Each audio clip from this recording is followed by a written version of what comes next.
Aquí está, ya. Bueno, y entonces, con este primer texto, les había pedido, ustedes leyeron Aulas y TIC, Viejos y Nuevos Desafíos Pedagógicos, ¿no? Que es uno de los capítulos de este libro que recientemente publicó Alejandro Spiegel. Y bueno, en esta idea les pedí que ustedes dialogaran en torno a, pues, a hacerse preguntas, ¿no? Sobre qué implicaciones tiene o podría tener la postura que nos presenta el autor en torno a las TIC. Por ahí surgieron diálogos bien interesantes, ¿no? Fernanda y Cecilia lo compartieron en el WhatsApp, Clarisa y Daniela en el Classroom, pero coincidían en varios aspectos. Por un lado, una mirada más dinámica en torno al uso de recursos digitales y tecnológicos en el espacio escolar. ¿Esto qué significa? En palabras de Spiegel, estaríamos diciendo que cuando introducimos lo que llamamos TIC a el espacio escolar, la introducción de esta significa una irrupción, ¿no? Incluso casi una invasión del espacio, porque no son materiales que estén específicamente pensados para el aula. Y entonces ahí hay un ejercicio muy importante por parte de las y los enseñantes de transposición didáctica que frecuentemente ignoramos, ¿no? Es decir, tenemos que pensar en esas adaptaciones que el empleo de ese recurso, de esa herramienta, como lo señala Spiegel, implica cuando la llevamos al espacio escolar. Y son adaptaciones o ajustes no solamente de carácter didáctico, en el sentido más, más concreto de la palabra, o sea, no solamente en términos de qué actividades, qué objetivo y cuál va a ser el resultado y cómo voy a evaluar esto, sino también las adaptaciones sobre el uso del propio espacio físico, ¿no? Ahora lo tenemos de otra manera, ¿no? ¿Cómo voy a acomodar la computadora de tal forma que, no sé, se vea mi rostro o no se vea lo que tengo en mi cuarto y solamente se vea esta parte de mi casa? En el aula, por ejemplo, cuando utilizábamos un proyector, era acomodarse de tal forma que todo el auditorio pudiera tener una buena vista de aquello que se estaba proyectando, ¿no? O incluso con relación al sonido. O disposiciones que en pocas ocasiones tomamos en cuenta, pero el ancho de la banda que se requiere para reproducir esta película o este video dentro del espacio escolar, etcétera, ¿no? Incluso para utilizar la tablet o el iPad, perdón, la tablet o el celular, qué elementos son los que se requieren en términos de esa adaptación, ¿no? Y también cómo el cuerpo se dispone de una cierta manera para su uso.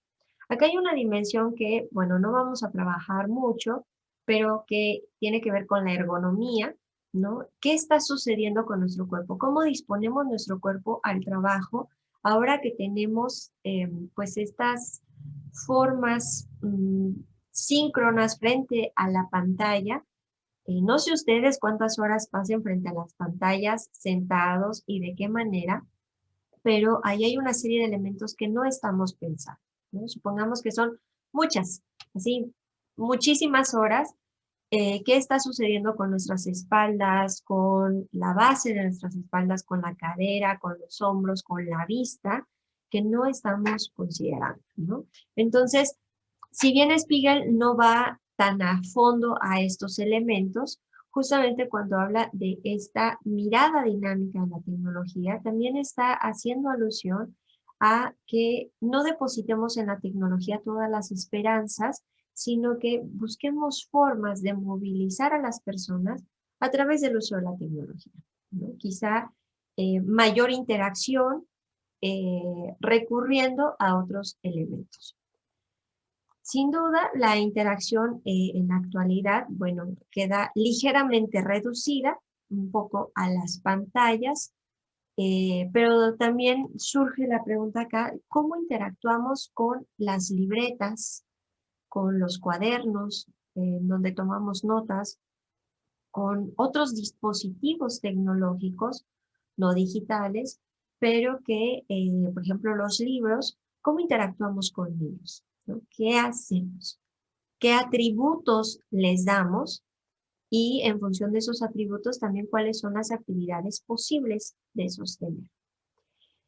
Y bueno, también en esas reflexiones ustedes hicieron mención a la importancia de que las y los docentes tengan un conocimiento menos por sentido común y un poco más especializado en torno al uso de las tecnologías, ¿no? Esto es en lo que, bueno, ahora Fernández y Cecilia están participando con profesores de la Facultad de Derecho, pero que es sumamente importante, ¿no? En este sentido, que eh, ahora que decía Fer, ¿no? Estamos haciendo manuales para que puedan cambiar la imagen de su perfil en el Moodle o en el Classroom, y que de pronto uno pudiera pensar, bueno, son cosas muy sencillas.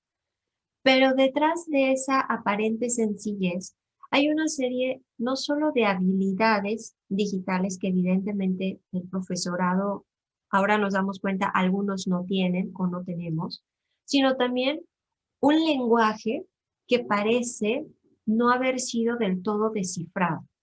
¿Mm? Es decir, eh, no podemos olvidar que gran parte de nuestros procesos tienen que ver en algo con el lenguaje o en todo con los lenguajes. ¿Sí?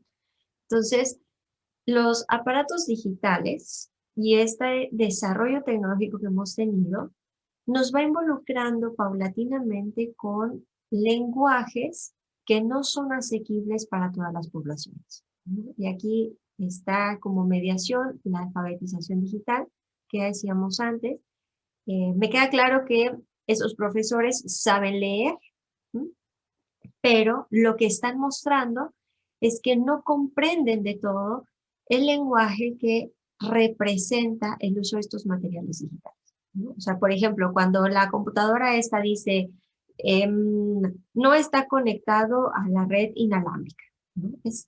Uno puede decir, es muy simple, todo el mundo sabe lo que es una red inalámbrica.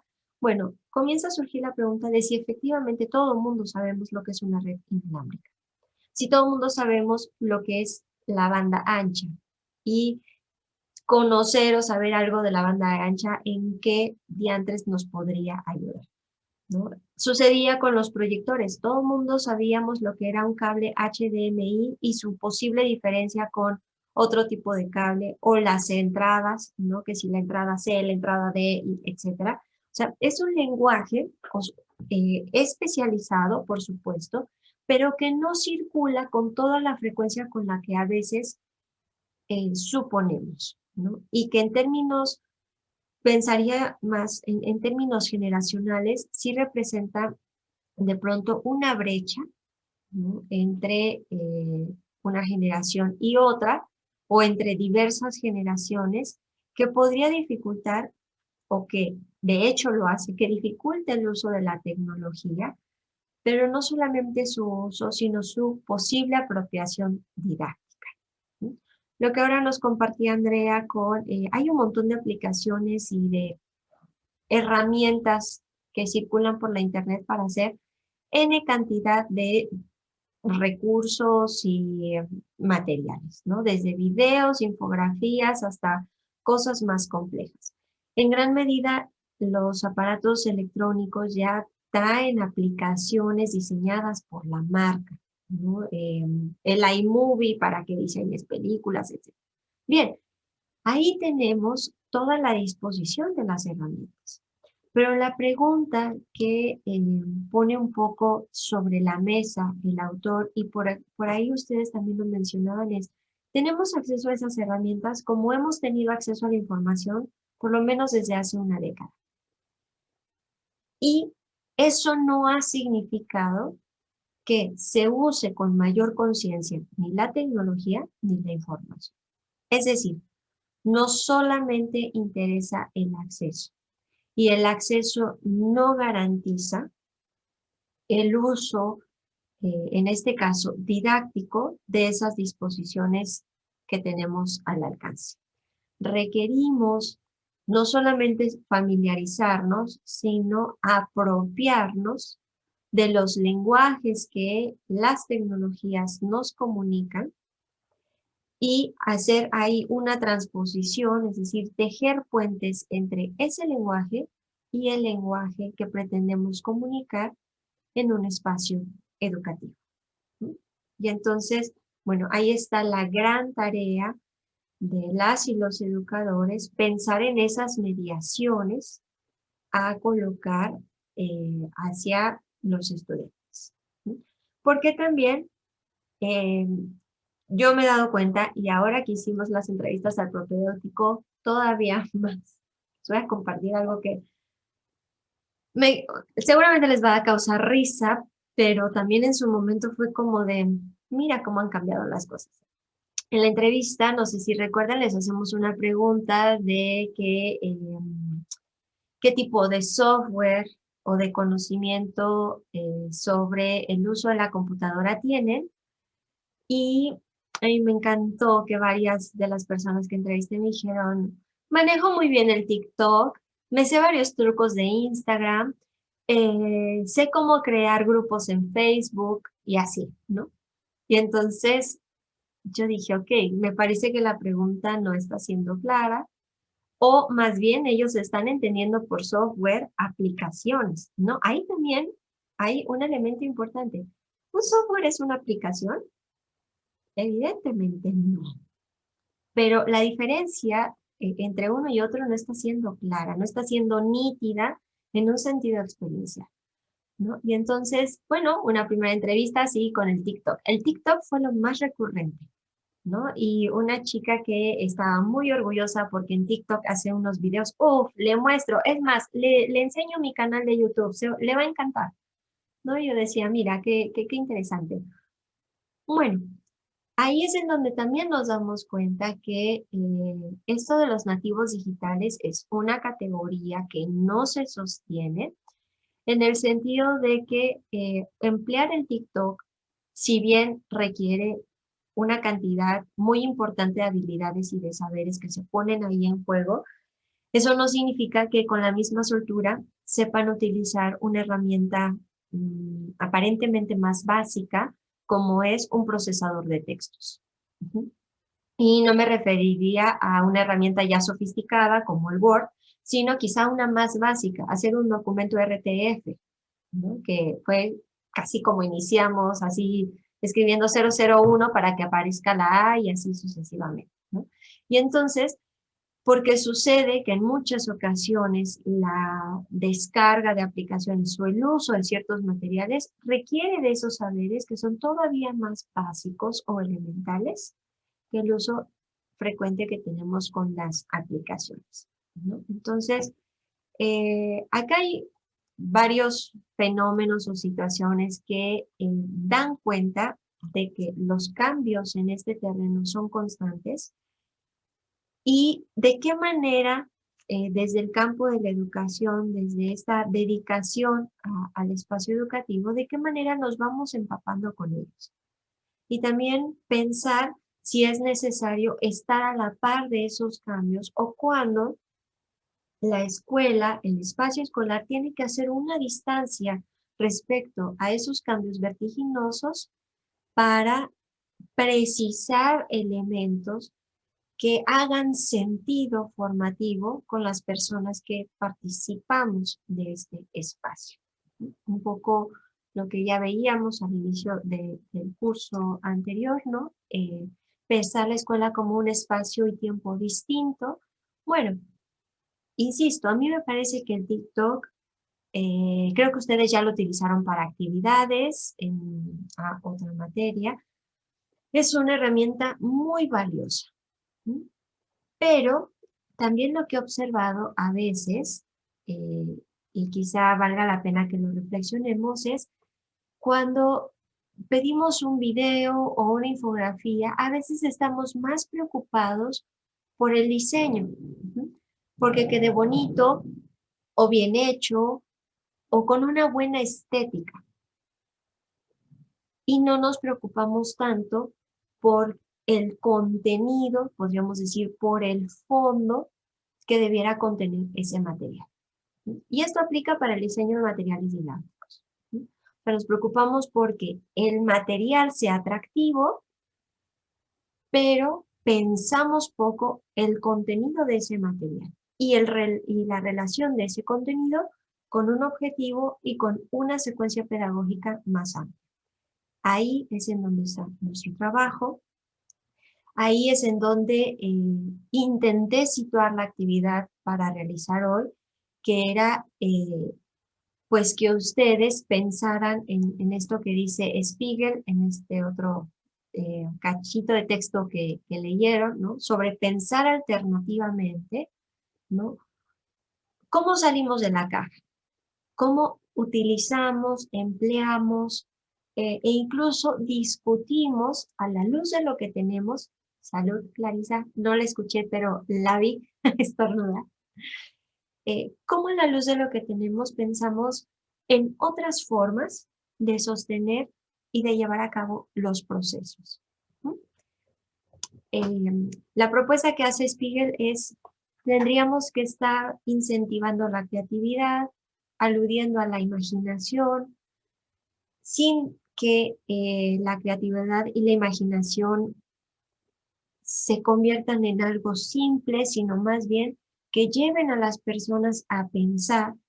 Y el pensamiento no necesariamente tiene que ser científico o solo sobre teorías o conceptos, sino incluso pensar sobre el lugar que tienen ahora en relación con su contexto, el impacto que ha tenido en nosotros esta situación, ¿no? Y la posible relación con el tema, es decir, abrir a otras formas de interacción epistemológica, que en este caso tienen un sentido didáctico, abrir, abrirnos a otras posibles relaciones con las tecnologías y los dispositivos digitales. Entonces, me gustaría escuchar sus opiniones con relación al texto. Quedan 5 minutos y medio de esta sesión. Si les parece, hacemos una ronda pues, de opiniones y ya que regresemos continuamos y entonces presentan ahora sí pues ese material o esa idea alternativa que han construido a partir de estas ideas. No sé si quieran comentar algo. ¿Fer? ¿Sí? Eh, pues nada, igual como Spiegel decía en el texto, se tiene que situar y contextualizar, ¿no? En la parte de qué se está haciendo. Y yo dentro de lo que identifiqué, ya lo había comentado, era que dentro de eso también el profe se tiene que enfocar en qué tipo de educación está brindando, ¿no? Porque, por ejemplo, lo que comentábamos, lo que se está haciendo ahora es una educación a distancia, pero no una educación virtual o online, porque tienen ciertas características cada una. A partir de eso, pues ya se diseñan exactamente materiales que sean aptos para.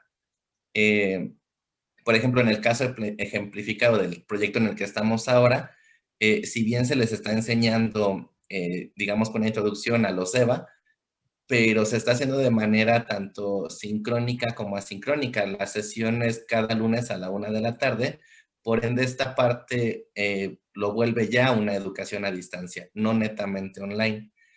Pero si bien aquí hay como un mix o se puede hasta a lo mejor contextualizar como esta parte híbrida, puesto que también el seguimiento que se les da es personalizado, pero no cara a cara, ni siquiera por videollamada. Es tal cual por textos o por audios, pues sí, ¿no? En los chats. Entonces, creo que exactamente el enfocarnos en qué se está viviendo, cómo se está situando, o el caso de que usted comentaba de las personas que van a entrar en el propedéutico, bueno, ellos asemejan muy bien lo que son las apps o las redes sociales. Y bueno, qué mejor que si todos ellos están involucrados en ese aspecto, se puedan tomar esas aplicaciones o esos usos para la construcción de los nuevos saberes. Porque también es cierto, como esta parte es autogestiva, se tiene que tener un diseño, sí equilibrarlo entre la parte, digamos, llamativa y lo del contenido, pero la parte llamativa tiene que ser completamente visual, que llame mucho la atención para que sea exactamente hasta un motivante dentro del propio estudiante. Porque también la parte autogestiva sí depende de cada uno, pero el facilitador o el guía o el tutor, o como le quieran nombrar al docente, tiene que estar como al pendiente de captar la atención lo mejor posible, porque pues es difícil mantenerlo, ¿no? Sí, y sobre todo en esta parte, sí, es muy importante, ¿no? O sea, lo que decías y desde ese día del diálogo ustedes enfatizaban, hay mucha confusión, le estamos llamando esta modalidad online o en línea o virtual y da lo mismo, ¿no? Me parece que ahí los tecnólogos educativos están un poco frustrados porque habían estado trabajando durante mucho tiempo en esta definición y distinción de modalidades educativas. Y bueno, ahorita con la pandemia le llamamos igual a todo, ¿no? Hay una propuesta por ahí, me parece que se las puse en el WhatsApp, me parece muy interesante por los sentidos y la construcción de fondo que sostiene nombrarle enseñanza o educación remota en emergencia o de emergencia, ¿no? Porque hace referencia primero a una distancia física y el hecho de que sea remota alude también a que no en todos los casos se está sosteniendo a través de tecnología digital o del Internet. Hay casos, los menos, pero los hay también, en donde se está sosteniendo a través de la radio, a través de la televisión, lo tenemos en México, Aprende en Casa, no todas las televisiones son digitales, de hecho, Aprende en Casa se está transmitiendo a través de pues, los canales abiertos, justamente con la pretensión de expandir la cobertura o de garantizar que llegue a todos, casi todos, ¿no? Entonces, eso es muy importante porque justo marca ciertos linderos sobre los sentidos que tienen las actividades, los contenidos, los materiales ahí colocados y las posibles funciones o requerimientos de quienes participamos de esos procesos, ¿no? Y que es algo que no se ha tomado en cuenta. Está por cortarse, cierro la sesión y regresamos a esa misma liga. Ahí está. Y bueno, estábamos diciendo justo en distinguir la modalidad. El otro día, en una reunión de profesores en la facultad, una profesora hizo este comentario, ¿no? Que era importante distinguir porque no estábamos trabajando modalidad virtual, sino más bien a distancia y por ahí en un formato híbrido, etcétera. Y la profesora a la que le hicieron la corrección se puso muy molesta porque dijo, ¿qué más da cómo le llamemos? Estamos en la casa y se notaba un poco molesta y como frustrada, ¿no? No tanto por la corrección, sino por el contexto en general. Sin embargo, como ustedes decían, y lo decíamos hace un momento, sí es importante saber a qué nos referimos cuando hablamos de modalidad en línea, aprendizaje asistido por computadora, que es otra cosa incluso, o si decidimos llamarle educación o enseñanza remota de emergencia, bueno, ¿a qué nos estamos refiriendo? Y ese a qué nos estamos refiriendo, cuál es el conjunto de situaciones que debemos atender como profesores, como estudiantes y de posibles actividades o cursos así. Igual, en lo que ahora, hace rato decías, Fernando, yo apunté varios elementos, ¿no? Tú ponías en el centro la gran pregunta de qué se está haciendo. Y acompañado de esa pregunta, tú señalabas, identificar qué lenguajes estamos utilizando, qué herramientas, qué usos les damos, en qué tiempos y en qué espacios los empleamos o si acaso los estamos combinando, cómo está sucediendo eso, con qué sentidos estamos utilizando esa diversidad de herramientas, qué contenidos son los que quizá estemos priorizando y cuáles posiblemente dejamos de lado o no les estamos dando tanta importancia, ¿no? En el marco de esos contenidos, sí coincido con la idea de que un material debe ser atractivo. Pensemos en un material educativo por excelencia, como lo es los libros infantiles. Están cargados de dibujos y de colores, porque deben ser atractivos para las y los infantes, ¿no? Pero seguramente les ha tocado ver cuentos o libros infantiles que les llaman más la atención que otros. Y por lo general no tiene que ver tanto con la imagen. En nuestro caso, tiene que ver con el mensaje que nos transmite. ¿Sí?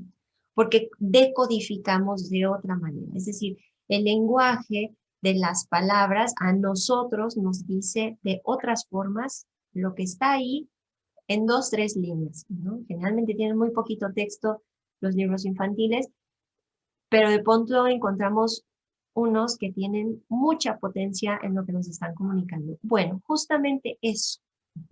Parece que ese es un buen ejemplo en el sentido de saber elegir muy bien cuál es el mensaje que ese material va a transmitir, que lo haga de forma directa, asequible para la población, es decir, que sea entendible para la población y no necesita tener tanto rollo, como decimos de manera coloquial, ¿no? A veces no necesita tener tanto texto o tanta imagen o tanto sonido si lo que comunica es claro y está bien dirigido. En esa parte sustantivamente es en la que pretendemos detenernos, ¿no? Y cuando decimos estas consideraciones didácticas, bueno, transitan justamente ahí. ¿Cuál es el mensaje que va a transmitir ese material? ¿Mm? Si el mensaje es claro, entonces vamos hacia atrás. ¿Qué lenguaje o qué lenguajes emplearemos? Con lenguajes me refiero a, usaremos la palabra en combinación con las imágenes, usaremos solo imágenes, usaremos gráficos, qué colores, ¿no? Los colores son muy importantes, acá el señor Fernando no me dejará mentir, en ese sentido de no el naranja para crear hambre y esas cosas, sino colores que visualmente no cansen a la vista, ¿no? No les voy a poner un fondo, no sé, azul metálico con la letra amarillo fosforescente, ¿no? Puede ser atractivo, sí, lo voy a voltear a ver, por supuesto, pero si tú me pides que lea un boletín con esos colores, a la vista le va a resultar cansado, ¿no? Entonces, es son elecciones muy precisas sobre qué elementos contener o colocar en ese material. Seguramente ya lo habrán vivido en cuando hicieron la cápsula, bueno, ¿qué vamos a comunicar con esa cápsula? ¿Mm? ¿Cómo la vamos a editar? ¿Qué secuencia le vamos a dar? ¿Le colocamos sonido de fondo o no le colocamos ningún sonido de fondo? Ahora que han hecho los manuales, ok, ¿qué texto le ponemos? Le vamos a llamar como al hecho de apretar con el dedo el mouse. Es un clic, va a ser señale con el puntero y presione, o sea, ¿cómo le vamos a llamar para que las personas que lo lean lo entiendan? ¿No? A lo mejor quizá ahí se han visto en el increíble reto de pensar alternativamente cómo un lenguaje más especializado lo llevamos a algo que pueda ser entendible y atractivo, o sea, atractivo en un sentido interesante para quienes lo escuchan o llegan a él. ¿Mm? ¿Algún otro comentario? ¿Algo más que quieran compartir?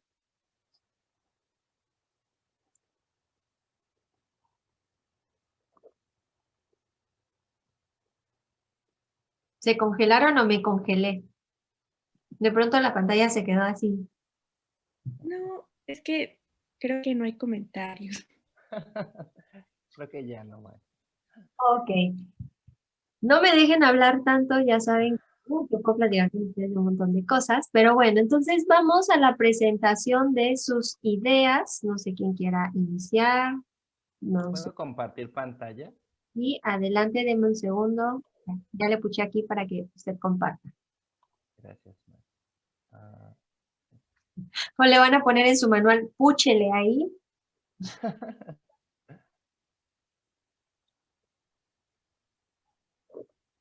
Bueno, pues como la cuestión estaba en identificar como una idea que se tenía con respecto a lo que leímos, no pude leer lo de Clarice y lo de Dani, pero pues nada más leí lo de Ceci. En este caso, bueno, yo lo que rescaté de lo que ella nombraba es que ella nombra que dentro de la reflexión o el análisis que tiene que hacer, se puede utilizar el foro como esta medida de intercambio de ideas, de instruccionalidad y de, digamos que jerarquización de alguna manera en cuanto a brindar, digamos que información o, ¿cómo llamarlo?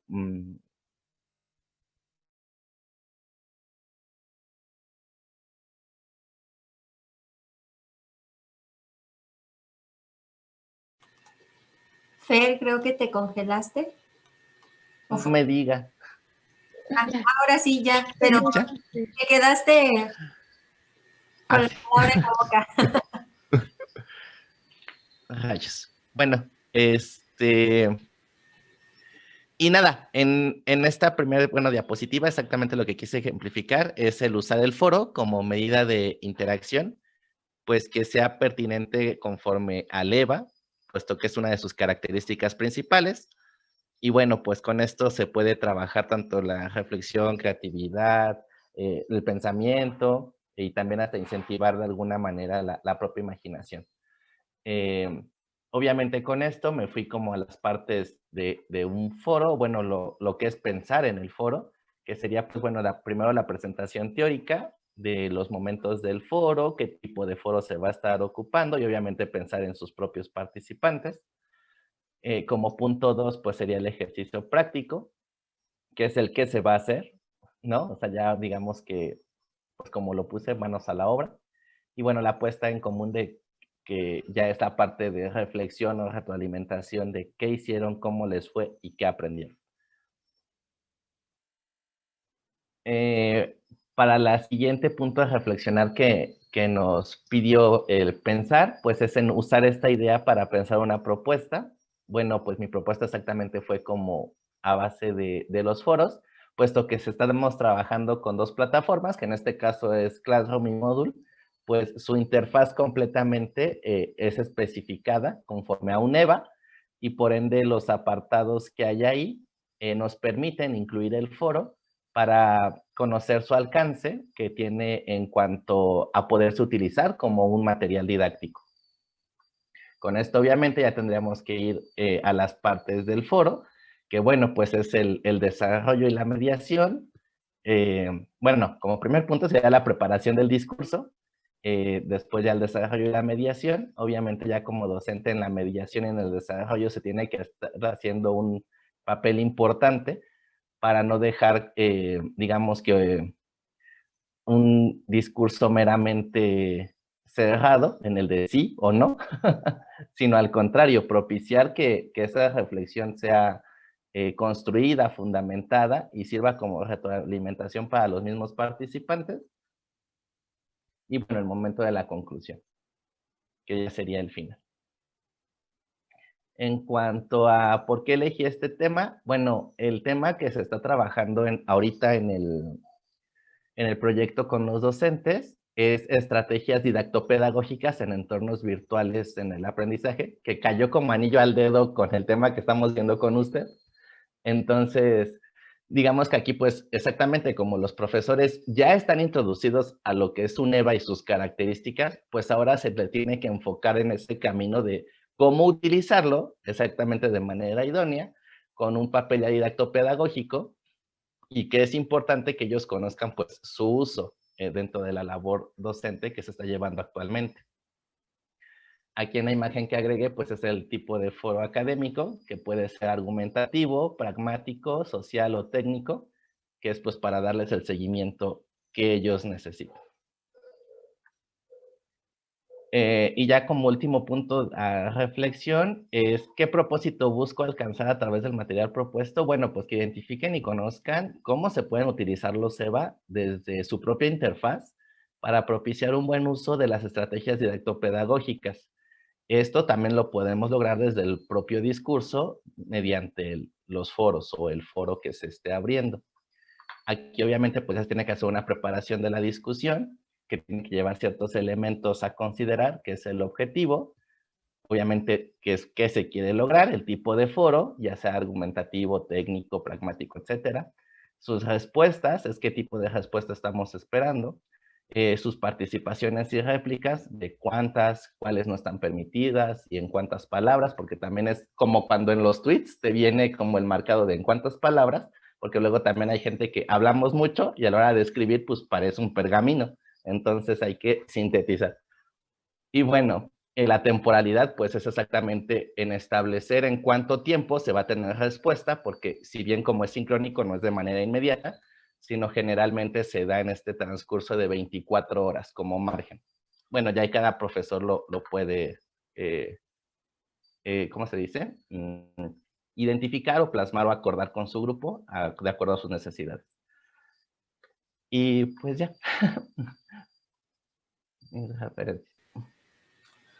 Ok, muy bien, Fer. Me parece que hiciste una reflexión bastante detallada. Parte del propósito se los ponía ahí en la actividad en el Classroom. O sea, que la idea de que ustedes lo presenten es pensar acerca de las consideraciones didácticas o aspectos pedagógicos que están en el trasfondo de estas decisiones, ¿no? Y en gran medida, a partir de lo que nos has presentado, fuiste mostrando algunos aspectos. No sé si puedes volver a compartir pantalla en la página donde tienes tipos de foro, en esa lámina, por favor. Sí, Maestra, maestra. dice Clary que si le puede dar acceso. Pero no la tengo. Hace rato sí, y le di acceso y pensé que iba a aparecer y ya no apareció. Dile por favor que lo vuelva a intentar. No, en verdad ahorita no me aparece. Ok, yo le digo. Gracias. A ti, Ceci.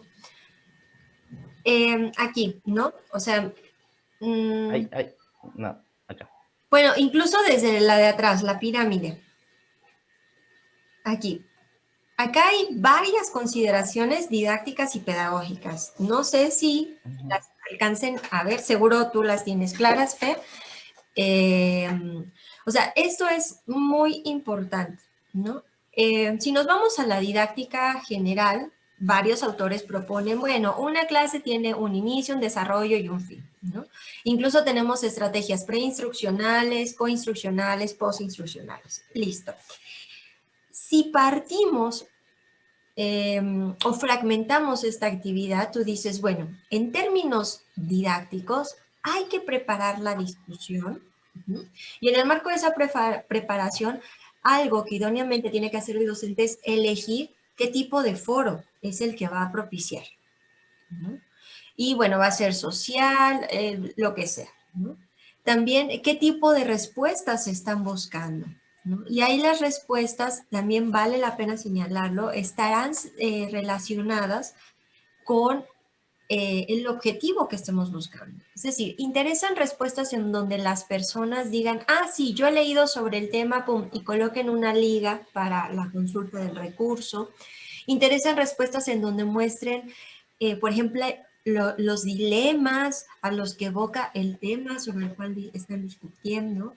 Interesa que además de que coloquen su respuesta, dialoguen o discutan con otras respuestas y que tiene que ver con la participación y la réplica. O sea, ¿qué interesa? ¿Hacia dónde se va a abrir la discusión? Ojo, insisto que esto me parece muy importante y valioso en el sentido de, no sé otros profesores, pero yo recuerdo todavía hace algunos años, la idea del foro era como, o sea, un foro es para dialogar, ¿no? O más bien dialogar entendido en, pones ahí tu comentario y listo, ya participaste en el foro, ¿no? Y entonces quizá muchos profesores y muchos estudiantes lo entendemos en ese sentido. Tengo que participar en el foro, dejo mi comentario, listo, me voy, ¿no?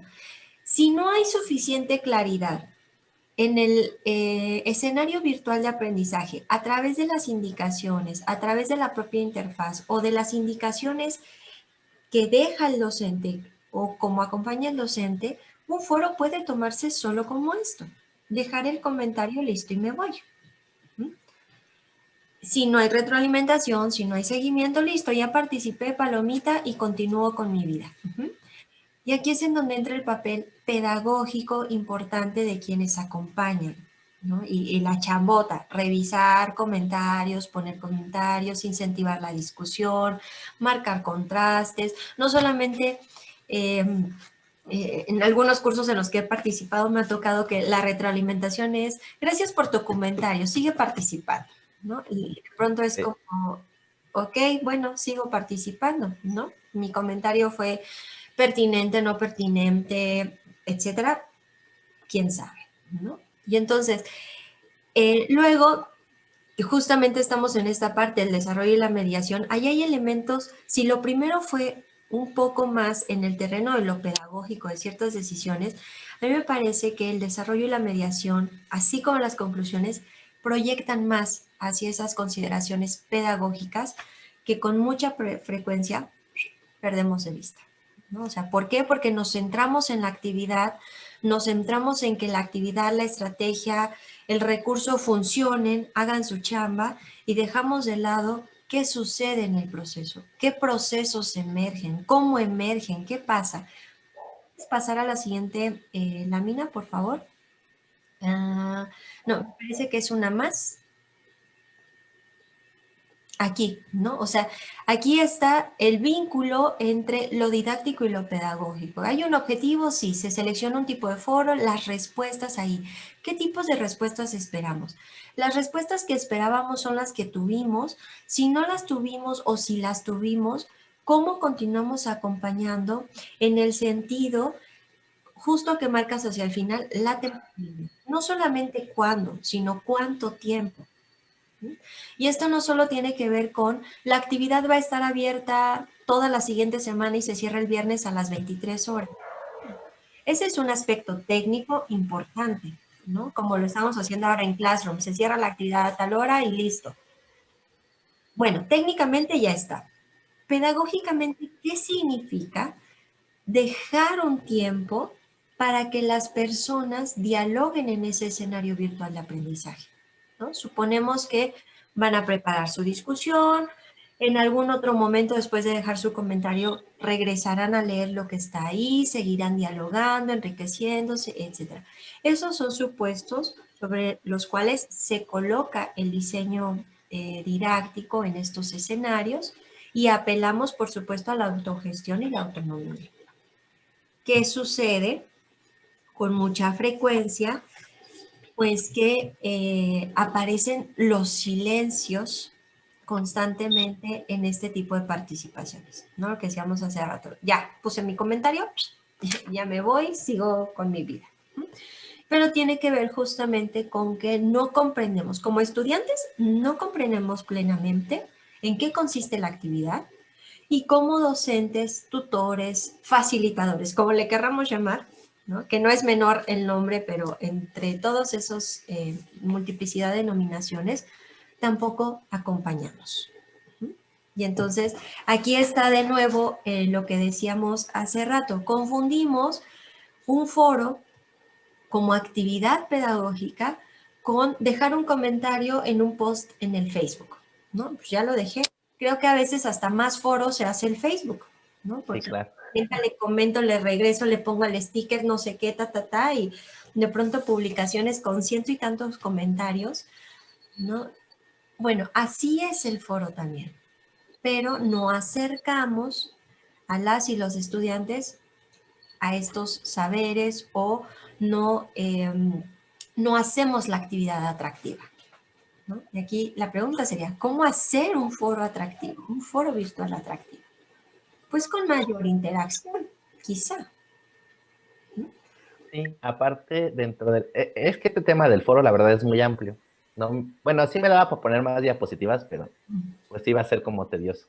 Pero de hecho aquí en el tipo de foro exactamente es, digamos que estipular y creo yo que exactamente para tener esta interacción constante con el estudiante y que no lo perdamos, sería el argumentativo, ¿no? Claro. O sea, porque exactamente dice, nacido desde las lógicas individuales, que son caracterizados por la defensa de sus puntos de vista. Y obviamente esto va después de ya un tema trabajado o de una tarea entregada. Bueno, ya lo hiciste, ahora dime, no sé, ¿no? O sea, ¿qué te captó? ¿En qué lo estás viviendo? ¿Lo has visto en tu entorno más cercano? Etcétera. Darle como esta parte del seguimiento en la que él defienda, argumente y por ende llegue hasta la propia reflexión y el pensar de lo que se está aprendiendo, en qué lo puede, digamos, que ir adaptando a su entorno. Entonces, bueno, pues ese fue mi aporte, maestra. Espero les haya gustado. Sí, muy interesante, gracias Fernando. Y sí, en esta parte también me parece que mucho tiene que ver, ahí sí, la interfaz, la viabilidad, o sea, el acceso. Ahora que hacías tu comentario, pensaba en, por ejemplo, cursos virtuales que tomé hace algún tiempo en plataformas como Moodle. No sé, no tengo nada en contra de Moodle, pero me parece un poquito más aburrida. Esa es mi percepción y desde que ingreso al Moodle, por eso prefiero utilizar más Classroom, ¿no? Que tampoco es que sea muy divertido, pero a mí me atrapa de otra forma, ¿no?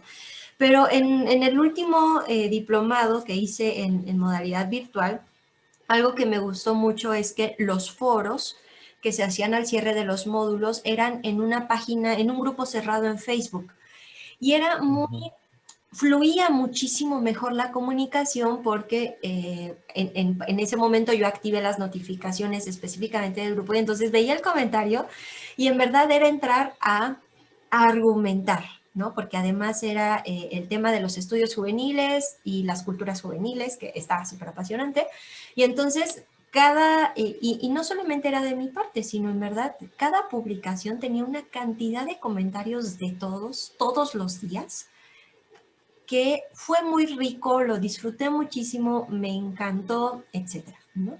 Entonces, quizá por ahí de pronto pensar, y ahí sí, pensar alternativamente en esta propuesta de Spiegel, abrirnos a otras posibilidades. A lo mejor si el trabajo está sostenido fundamentalmente en Moodle o en Classroom o en Canvas o en donde esté, quizá utilizar algo que sea más accesible, más ameno, para llevar un foro, no sé, hasta el WhatsApp ahora pudiera funcionar como un escenario en donde se puede sostener ese tipo de actividades.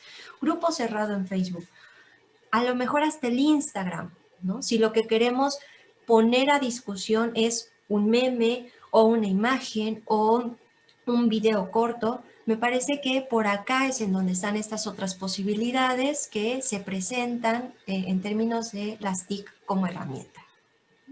Sí, la verdad es que sí. Y hasta el propio lenguaje a identificar, digamos que también ahí el papel del docente es primordial, porque yo recuerdo cuando entré a la LIGE, o sea, el lenguaje que utilizaban, la verdad, me Sí. costaba mucho.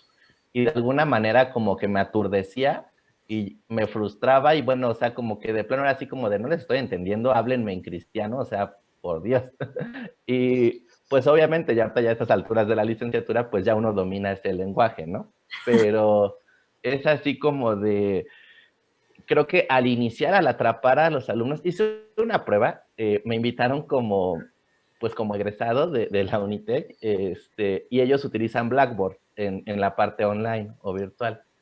Entonces yo traté de hacer un experimento con fines pedagógicos, claro, pero traté de involucrarme como en esta parte del lenguaje de los mismos estudiantes que son nuevos, porque están captando obviamente pues clientes, ¿no? Para la escuela. Y lo que hice dentro del foro exactamente fue tratar de implementar, Fer, te Te congelaste. trabo. ¿no? Porque literal es como ver la vida de los demás. Fer, Y entonces traté, te congelaste un momento. Nos quedamos en, lo que hice fue tratar de... de incluir como en el foro con Ajá. un lenguaje de tipo chisme. Si bien el chisme tiene unas características, es lo que los jóvenes hacen ahorita en las apps, seguir la vida de otros. Es un chisme. Entonces, y comentar sobre eso. Y entonces, si uso como frases de ¿qué creen? Me enteré de, o cosas así,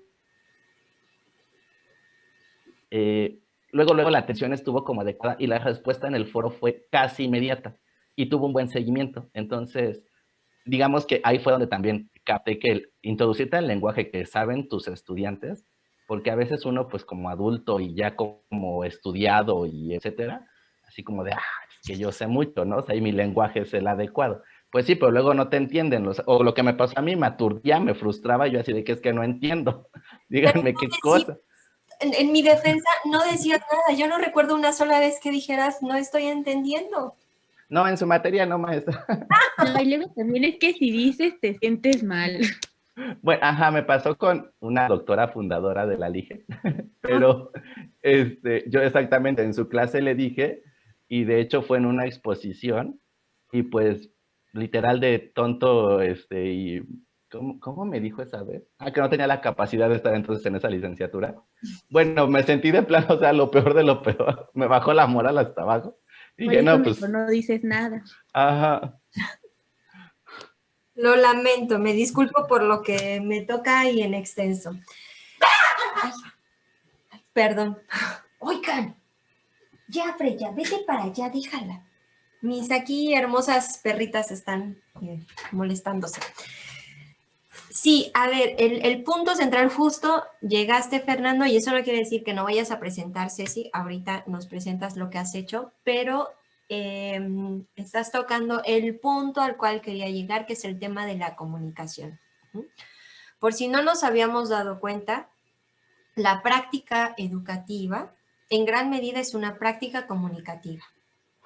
Guión cultural, guión histórica, guión política y muchas otras cosas. Pero cuando ponemos en el centro esta idea de que la práctica educativa es una práctica comunicativa, nos lleva inmediatamente a pensar a esos elementos básicos que seguramente aprendimos en la preparatoria, qué sé yo.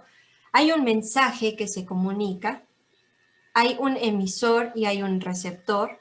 Idóneamente, emisor y receptor transmiten ese mensaje, se entienden, puede ir de un lado a otro, viceversa, etc. Y hay un conjunto de condiciones a las que solemos llamar ruido que interfieren con la emisión de ese mensaje, ¿no? Poniendo un esquema muy básico, muy somero del proceso de comunicación, ahí tenemos esos elementos. Si los traemos a este escenario, a los entornos virtuales de aprendizaje, los tenemos de la misma manera, ¿no? ¿Cuál es el emisor? ¿Quién emite? Emite un video, emite un texto, se emite en una sesión síncrona como esto, en donde hay posibilidad de réplica constante, o está ahí un mensaje colocado desde hace 10 meses, quizá descontextualizado de lo que se está pidiendo, etcétera. O sea, es la revisión constante de cuál es el mensaje, cómo está colocado, cómo está siendo recibido ese mensaje. Y si no se recibe con la claridad que esperamos, entonces regresar, revisar y rediseñar, ¿no? Un material didáctico y el que utilizamos con mayor frecuencia, y lo pongo entre comillas, más simple, es justamente escribir o dar indicaciones. Y es lo que más hacemos los profesores y profesoras, ¿no? Indicar qué van a hacer, cómo lo van a hacer, en qué tiempo lo van a hacer, ¿no? Y a todos nos sucede que tenemos la indicación, la escribimos, nos queda bien bonita y cuando la comunicamos al grupo, en la presencialidad, es que no me quedó claro y entonces no sé qué y muchas cosas, ¿no? Bueno, si cuando estamos en lo presencial, cara a cara, surgen este tipo de situaciones, ya sea porque hay ruido exterior, es decir, porque hubo estudiantes que no prestaron atención, estaban en la computadora, lo que sea, aunado a que el mensaje no fue claro, cuanto más tenemos que ocuparnos de ese formato comunicativo que sostenemos en un escenario virtual. Porque ahí suponemos que hay algo cargado en una plataforma a lo cual se acercará un aprendiz, un estudiante en algún momento, y ese algún momento puede ser la medianoche o muy temprano o en el transcurso del día, y no va a tener un auxilio inmediato frente a su duda. O sea, ingreso a la plataforma, chin, no me queda claro y tengo que entregar la actividad en 2 horas. ¿Qué va a hacer? Resolver con lo que entendió. Y entonces, cuando yo lo recibo, si nos quedamos también en un formato muy acartonado de evaluación de esos productos o de eso que recibimos, pues podemos decir, no, no entendió, no cumple, no cumple, no cumple, tiene 7 o tiene 0. Y entonces también ahí tiene que entrar la mediación pedagógica en el sentido de, a ver, intentaré interpretar qué fue lo que entendió a partir de lo que yo le transmití. Y si hay alguna posibilidad de réplica, entonces también abrirlo a eso. ¿Por qué lo comento? Bueno, porque por lo general son procesos invisibles en el trabajo del educador virtual e ignorados. O sea, me vale, listo, ya lo tengo. Y ahora está sucediendo con mucha frecuencia. Yo coloco en el Classroom, yo creo que es súper claro, ¿no? Imagínense que ahora lo que hubiese presentado Fernando y yo con mi cara de, no, no entendieron, no era así, ¿no? Ok, y aquí hay 2 elementos y ustedes mencionaron uno muy importante también. Estudiantes que no preguntan por miedo, por pena, por lo que sea, ¿sí? La escuela ha contribuido a que nos dé pena preguntar, a que nos dé pena o que no nos permitamos equivocarnos, ¿no? Por comentarios como el que ustedes decían. Bueno, me parece que nuestro trabajo es entonces coadyuvar para que ese tipo de situaciones sean menos frecuentes y nos abramos más a la pregunta, ¿no? Aunque a veces pueda ser incómoda por la simpleza de la pregunta, ¿no? Aquí ¿cómo le hago para compartir pantalla? ¿No? Y uno puede decir, ay, en la parte de abajo tienes un botoncito, pícale ahí, etcétera. Bueno, ¿no? Pues eso, abrirnos más a la pregunta de tal manera que haya mucha más fluidez en la comunicación que suponemos sostener. Ok, muy bien. Oigan, Ceci, ¿ya no te dijo nada Clarisa? En verdad no, estoy atenta y no me aparece aquí. No, bueno, sí me dijo que no le pasaba como de el cuadrito que aparece cargando, entonces creo que era su internet y dijo que lo iba a reiniciar, pero ya no vi ningún otro mensaje. Ok, bueno, pues esta cosa está por terminar y no me gustaría que te cortáramos a la mitad, Ceci. Entonces, si les parece, cerramos esta sesión y en la siguiente, Ceci, usted se arranca con su presentación. Ok, Ok, listo, pues compártenos. ok, bueno, yo no preparé una presentación en PowerPoint, pero les platico lo que hice. A mí tampoco me tocó revisar las ideas y las propuestas de Clarisa y de Dani, porque pues no puedo entrar a su Classroom, pero sí me tocó ver la de Fernando y, y creo que lo que más me llamó la atención de lo que ponía Fernando era los materiales que hemos estado generando para apoyar a los docentes, por ejemplo, a cambiar su foto de perfil en Moodle. Y se me quedó muy grabado lo que decía Fernando porque últimamente me ha estado tocando trabajar con un profesor que no podía siquiera ingresar a la página de Moodle porque creo que su nivel de alfabetización digital no llega a abrir el buscador e ingresar el nombre de la página. Entonces, no me estoy burlando de él, sino lo digo muy preocupada, en serio, porque es un nivel, sí es un nivel muy básico de alfabetización digital, entonces, pues si no puede hacer eso, va a estar un poco difícil su recorrido en el curso sobre entornos virtuales. Entonces, pensando en eso, la propuesta que yo hacía era generar estos materiales educativos en formato de tutoriales y manuales en PDF. Son tutoriales tipo video y manuales en PDF para realizar diferentes acciones en las plataformas, pero teniendo en cuenta el nivel de alfabetización al que nos estamos enfrentando. La intención es que los docentes pues logren realizar estas acciones en las plataformas para poder aprender a diseñar entornos virtuales de aprendizaje, porque antes de poder generar tu entorno en Classroom, tienes que saber cómo manejar a Classroom y saber cómo ingresar a Classroom y demás.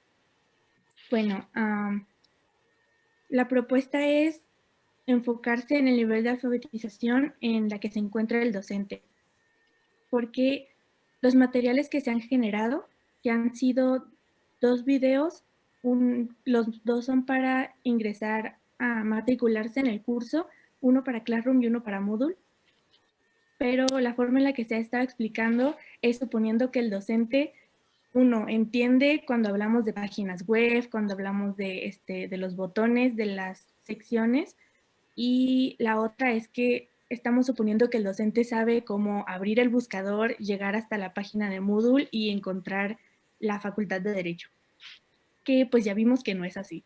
Entonces es pensar como en estos niveles en los que se encuentra el docente para generar material educativo que anticipe las preguntas y las dudas de ese docente. Y bueno, la primera propuesta sería generar este material para enseñarle al profesor cómo llegar hasta Moodle. Después generar un material para enseñarle al profesor cómo matricularse en Moodle, sin suponer que ya tiene su correo institucional, porque muchos de ellos no lo tenían. Entonces generar también un material sobre cómo pedir el correo institucional. Y así, o sea, irte como de paso en paso y tener ese material ya preparado para, en caso de que uno de los docentes lo requiera, pues ya presentárselo directamente y facilitarle el proceso. Ahora, la comunicación que se ha estado llevando con los docentes es a través de la aplicación de WhatsApp, por lo que he estado notando al comunicarme con ellos, sí saben cómo manejar WhatsApp, entonces pues la propuesta sería que el medio de comunicación siga siendo WhatsApp, que es algo que ya saben utilizar, y que por ahí se les vayan compartiendo los manuales y los tutoriales.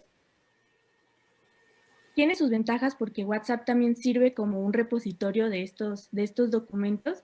Si te metes a uno de los grupos o incluso en una conversación de nada más 2 personas, puedes encontrar todos los documentos, los links y las páginas que se han compartido, entonces pues sirve también como un repositorio. Y eso fue lo que yo estuve pensando. Bravo. Porque yo tuve 5 docentes en la misma situación que tú y 3 ya desistieron. Sí, entonces también pobrecitos, porque o sea, mi mamá tampoco es muy experta en eso y siempre que me pasa eso con los docentes me acuerdo de mi mamá y es como de no me puedo desesperar yo y tengo que entenderlos a ellos porque sé el nivel de frustración en el que entran cuando no pueden hacer algo. Claro, creo que eso es muy importante y nos pasa con frecuencia. Sobre todo cuando trabajamos en esta perspectiva más andragógica, es decir, cuando trabajamos con adultos, podríamos llegar a perder la paciencia más rápido. ¿En qué sentido? La perspectiva clásica pedagogicista es una generación adulta educa a una generación joven, ¿no? Incluso lo dice Durkheim.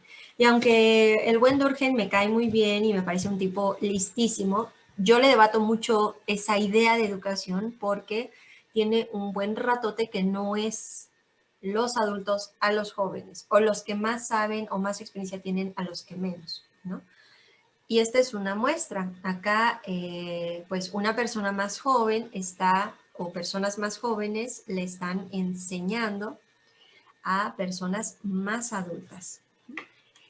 Y en ese sentido me atrae pedagógicamente más Freire cuando nos sitúa a docente y discente en una posición dialógica similar, en tanto ambos aprenden y ambos enseñan, en situaciones distintas, con saberes y contextos diferenciados, pero ambos están aprendiendo y enseñando. En algunas ocasiones alguien guía más o enseña más que el otro. Y lo que nos propone Freire, justo lo acabas de decir, Ceci, son dos cosas muy importantes. Primero, antes de cualquier cosa, no utilizar los supuestos que tenemos sobre la población a la que nos acercamos, sino más bien preguntar y saber en dónde están. ¿Sí? Y ese en dónde están es qué saben, qué no saben, qué creen, cómo se sienten frente a esos saberes, ¿no? Porque está muy trabajado esto de que las emociones y las creencias que tenemos con relación a ciertos conocimientos nos limitan o potencian respecto a aprender. Por ejemplo, esto de la tecnología es pura vigilancia. Yo no quiero que me estén vigilando y no voy a abrir un correo porque no quiero que me estén vigilando. Si yo tengo esa creencia, es una creencia que voy a sostener y entonces con mucha dificultad me acercaré o con mucha más reticencia me acercaré, por ejemplo, al hecho de abrir un correo o de tener una red social o etcétera. Y entonces sí es importante conocer ese terreno. Dicho de otra manera, el diagnóstico. El diagnóstico a veces en su caso y por la modalidad de trabajo que tenemos acá en la licenciatura, bueno, se hizo en casi un semestre, de pronto es más apresurado, como seguramente está siendo el caso de ustedes en este cambio de proyecto, ¿no? Semanas. A veces el diagnóstico es en una sesión de trabajo, de 1 hora o si se tiene un poco más, ¿no? Pero es importantísimo no saltarlo, no perderlo de vista. Incluso cuando trabajamos con jóvenes. No asumir que ya saben cómo utilizar la herramienta que les vamos a pedir que utilicen, porque a lo mejor no. O lo que nos ha mostrado la pandemia, incluso preguntar si tienen acceso a qué recursos. ¿Qué características tienen esos recursos? Y entonces explorar también con qué apoyos y con qué ayudas cuentan. Y mencionaste algo también importante que señala Freire, ni todos lo sabemos todo, ni todos lo ignoramos todo. Y tú dices, bueno, WhatsApp sí lo saben utilizar. Y entonces vayamos por ahí, ¿no? Entonces, en esta exploración de, ok, no saben utilizar la computadora o abrir un correo en la computadora o ingresar al explorador, ok, pero ¿qué sí saben hacer? Ok, saben utilizar WhatsApp. ¿Y qué saben del WhatsApp? ¿Cómo utilizan el WhatsApp? Porque puede haber desde formas muy sofisticadas para utilizar el WhatsApp, ¿no? Por ejemplo, abrir el WhatsApp web y estar enviando N cantidad de cosas a través de esa aplicación, hasta otras menos sofisticadas, más básicas, como solo enviar mensajes, ni siquiera audios, ¿no? Y entonces, desde ahí, utilizar el conocimiento que sí se tiene como analogía respecto a lo que estaríamos esperando que hagan o aprendan, ¿no? Y ahí, no lo dijiste así, Ceci, pero sin duda la estrategia directa a utilizar es la analogía. Ok, así como escribes un mensaje en el WhatsApp y ¡pum! Le picas en la palomita para que se envíe, de la misma manera te vas a meter a esta página que se llama Explorador, vas a escribir y le puchas Enter para que se active la función de búsqueda. Entonces, las analogías nos sirven para tomar el conocimiento que se tiene y ponerlo como ejemplo respecto a cómo otra cosa distinta podría funcionar, ¿sí? Que es un poco lo que estarías planteando acá. En esto de generar manuales y tutoriales, pues que no solamente estén digitales, ¿no? Que también se puedan imprimir o que de pronto estén estos, no sé cómo llamarle y si eso aplique, quizá no, como manuales en vivo, ¿no? Así de, oye, ¿estás por ahí? Sí, aquí estoy. A ver, te guío paso a paso, ¿no? Un poco como... Yo es lo que hice, maestra, exactamente en eso, porque igual en el caso de mis docentes, tampoco WhatsApp, no sabían, digamos, que hasta abrir el propio enlace y se les dificultaba. Entonces, pues yo me atreví a preguntarles si sabían usar Zoom y ya mejor me conecté, compartí pantalla y les fui mostrando como paso a paso. Y bueno, claro, lo que me agradó es que muchos me dijeron, ay, es así de sencillo, o así que pues por ahí hubiéramos empezado, ¿no? Y ya, pues, por lo menos los 3 que se quedaron sí me dijeron, oye, podemos, cuando necesite la asesoría, en lugar de que me la dictes y me digas o me des el manual escrito, mejor hazme la sesión por videollamada y me vas enseñando dónde le voy cliqueando y voy aprendiendo. Creo que eso sí sería un en vivo, o sea, de alguna manera creo que se denominaría así. Sí, aunque entra más en, digamos, como estrategia es más una asesoría en vivo que un manual, ¿no? Porque el manual supone que lo tengas a la mano, como un instructivo. Es un texto al cual tú puedes tener acceso en el momento en que lo requieras. Esa es una ventaja del manual. Ahí lo tienes, ¿no? Y si de pronto algo se desconfigura, pues bueno, recurres al manual y te resuelve las dudas. La ventaja de la asesoría en vivo es que puedes guiar paso a paso e incluso a veces lo que sucede es que no es que la persona no sepa, sí lo está haciendo de forma correcta, pero a veces también el dispositivo no está configurado para realizarlo de la manera en la que uno lo pide, ¿no? O sea, desde Exacto. que, por ejemplo, Safari y todo lo de Apple lo tiene todo al revés, ¿no? Entonces, para cerrar y abrir pantalla no está en el lado derecho, sino en el izquierdo. El teclado funciona diferente. O sea, varias cosas que ya cuando te das cuenta dices, ah, es que no estás en esto, sino en aquello, ¿no? O eso que puede llegar a suceder. Pero bueno, me parece, ya se fue Ceci, yo creo que se le fue el internet. Me parece muy, Sí. ahí viene ya de nuevo, le voy a admitir. Parece muy interesante lo que han comentado. Hicieron un muy buen trabajo, ¿no? Pienso que le di a admitir, ahí está. Fue una muy buena reflexión, ¿no? Igual, en lo que mencionaba Ceci, hay varias consideraciones pedagógicas y didácticas.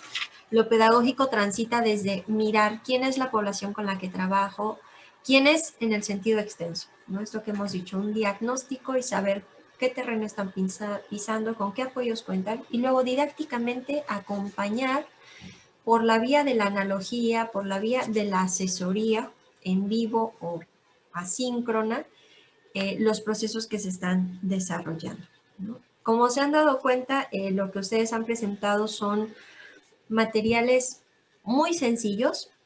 Me parece que quizá de los más comunes o recurrentes en los espacios virtuales de aprendizaje, ¿no? Y, de nuevo, que no por su sencillez perdamos de vista la dimensión pedagógica y las consideraciones didácticas que deben incluir o tomar en cuenta estos materiales, ¿no? Para poderlas colocar o situar en el momento formativo preciso y que cumplan o que efectivamente coadyuven a la formación, al aprendizaje de quienes participan de ese entorno, ¿no? Entonces, no sé si quieran comentar algo más. No, ya no más, porque luego me extiendo. Yo solo que justo estaba pensando eso, porque digo, se supone que a nosotros nos toca ayudarles a los maestros cuando se atoraron en cuestiones de tecnología, pero hay algo que siempre me ha dicho mi mamá, que es como, no quiero que lo resuelvas, quiero que me enseñes a cómo resolverlo para yo poderlo hacer después. Entonces, justo eso me quedó como, es lo que estaba pensando, que la intención es nada más ayudarles como a resolver el problema, sino enseñarles a cómo resolverlo para que ya no sea un problema. Claro, eso has puesto el punto sobre la I, Ceci, que no solamente se trata de resolver problemas técnicos, sino de entender cómo funciona y que cuando se vuelva a presentar, por ejemplo, un cuadro de diálogo, yo me acuerdo, mi mamá hace muchos años, le aparecía un cuadro de diálogo, el que fuera, y se espantaba y de inmediato empezaba, ya fuera que me pedía ayuda a mí o a mi hermano, ¿no? Y se paniqueaba y entonces, sí, honestamente, ahora digo qué mala, pero mi hermano y yo nos desesperábamos porque era de, ay mamá, pues ponle cerrar y ya saben, ¿no? Típicos hijos malhumorados, pero Después nos cayó el 20, al menos a mí me cayó el 20, que mi mamá se espantaba porque sabía que el cuadro de diálogo algo no andaba bien, ¿no? Y entonces, ¿pero qué sucedía? Bueno, pues fuimos aprendiendo a que había que leer el cuadro de diálogo. En muchas ocasiones el cuadro de diálogo te dice qué hacer, qué no hacer. A veces no es un lenguaje muy asequible, pero bueno, no sé, por ejemplo, cuando te dice, vaya a configuración y haga no sé qué, y te quedas así de, ok, a ver, configuración, ¿no? Y a ver cómo lo tengo que hacer. Pero desde ese tipo de situaciones básicas que ocurren constantemente con esos dispositivos, hasta qué pasa si yo estaba por cargar mi tarea y se me fue el internet, se me fue la luz y ya no lo hice. Bueno, hay personas especializadas, los técnicos en informática, que tienen posibilidades de rastrear tus ingresos a las plataformas y de decir, ah, sí, esta persona estuvo aquí en este horario, bueno, se puede resolver. Le abrimos la plataforma que cargue su actividad y listo. Es decir, todo se puede resolver y es importante lo que mencionas. No solamente lo inmediato, sino que brinde una comprensión de qué pasa y qué puedo hacer cuando algo como esto se me presenta. ¿Cómo lo podría resolver? Ya, si no me toca a mí, ¿con quién me comunico para que me apoye? ¿Algo más? Fer, ¿no? No, maestra. Está muy bonita su planta que tiene ahí. Está bien grandota. Sí, llegó cuando recién empezó el confinamiento. Me la dieron como terapia antiestrés, exactamente, como el de siembra la plantita y así, pero sí creció, creo que se llama teléfono o algo así, pero Sí, ya hasta dio unas mega hojotas. Y de esta hora corté un pedacito y ya lo puse acá. A ver si también se hace grandote. la verdad está muy linda y antiestrés. O sea, estás muy estresado, Fer. Eso ya me preocupa. Tranquilo, a mí todas las plantas se me mueren. Ah, pues es que de hecho es como desde preparar, bueno, me dieron como el cursito de preparar el abono, preparar la tierra. Luego en este palito tuve que conseguir fibra de coco para irla poniendo en el palito y poder hacer que fuera creciendo, digamos, que hacia arriba y obviamente que la hoja creciera. Y yo eso no lo sabía. Y la verdad sí, sí me sirvió antiestrés porque el estar así con la palita para echarle el abono, ay, qué bueno. Bueno, chicas, bueno, más bien Ceci, Fer, un gusto verles, estar aquí dialogando con ustedes. Ya por ahí colocaré la otra actividad. Y bueno, con relación a vernos el siguiente miércoles, yo les propondría trabajar un poco como lo hicimos ahorita con este ritmo, o sea, tener la lectura, tener el espacio para hacer la actividad y luego en 15 días nos volvemos a ver para un diálogo más o menos como este, para Sí, no saturarnos y dar justamente ese espacio también a que las ideas vayan asentando. Si tienen dudas, por supuesto, me escriben, ahí estoy pendiente. Cuídense Gracias, maestra. mucho, les envío un abrazo, nos estamos viendo. Igual. igual. Bye. Adiós.